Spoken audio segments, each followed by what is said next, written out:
welcome to City Happenings. I'm Mayor David Black. The Papillion-La Vista South High School Marching Band had a very successful trip. We'll tell you where and why. There's an annual Christmas tradition at City Hall. It involves grade schoolers. We'll take a look back and show you what that is. And one of the most popular events is coming up in February. We'll tell you what's going on. These stories are next in City Happenings for the week of January 20th. Thanks, Mayor Black. The Papillion-La Vista Titan Marching Band was featured in a pre-game performance at this past Alamo Bowl in San Antonio, Texas. They won that honor by winning the marching competition with 13 other high school bands from across the country. They then participated with those bands in a mass band halftime show. The expectation level is up there for us, and we just go out and try to do the best we can. We don't have any control over what judges do. We just go and we work towards the level, the highest level that we can possibly get, and then we go and compete, and then as I tell the man, judges do what judges do. We just go compete, do the best that we can, and then whatever accolades can come our way, we're appreciative of. There are different parts of the show that are challenging for us.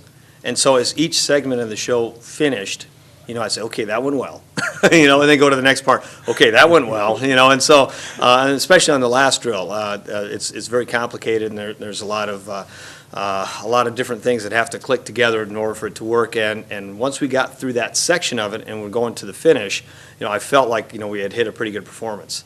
And then when it all completed, I thought, wow, that could have been the best all year long, and I think it was. I really think it was, which was a little bit surprising in a way for me because we had so much trouble getting outside and practicing after marching season because of the cold weather that I wasn't sure what was going to happen. We managed to get outside a few days before we left, and then I had tried to schedule a practice down there once we arrived, and that didn't work out for us. And so we really had probably 3 or 4 times outside is all for the entire month of December.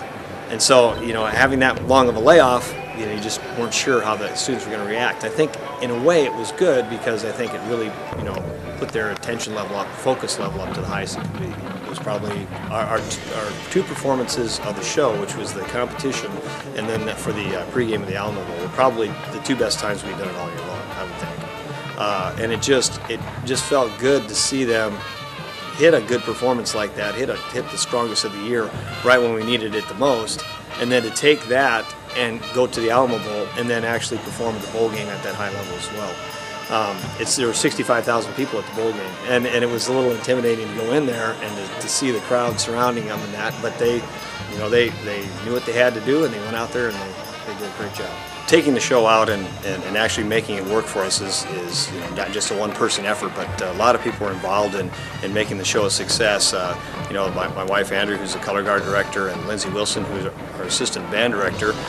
Lori Uline, who's our band para, did a lot of work behind the scenes to make things happen. So did Lynn Miller, our band booster president, and of course all the chaperones that went on the trip. Watching after the students and making sure that their needs were met, and then Wade and Miles, my sons, who drove the equipment truck down. Everybody contributed to the success of the show and the trip down to the Alamo Bowl. City Hall has a tradition of asking a local elementary school to come and decorate the Christmas tree that's on the building's first floor. This year, Tara Heights got that honor. Mrs. Royce's 3rd grade class made the decorations that you see, and they had their 5th and 6th grade honor choir come and sing several Christmas songs for us as they put some decorations on.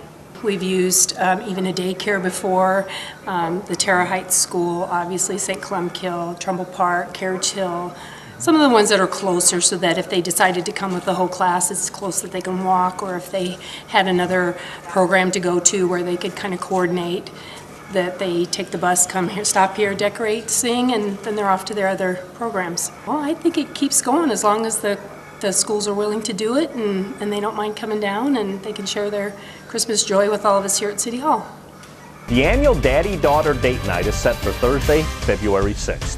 This is one of the most popular events sponsored by our Recreation Department. Registration deadline is Friday, January 31st. Please go to the Recreation Department webpage or call 402-597-2041. Everything happens at Liberty Lodge from 6:15 to 8:15. Dads, please register and enjoy a great evening with your daughter. There are lots of ways to stay up to date with what's happening in Papillion. You can find us on Facebook, follow the City of Papillion on Twitter, or even watch our YouTube channel. There's also the new City app. It's available from the Apple App Store and the Android Marketplace. And of course, information about all of our departments and programs is available on our website.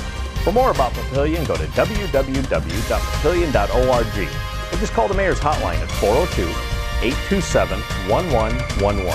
Thanks for watching.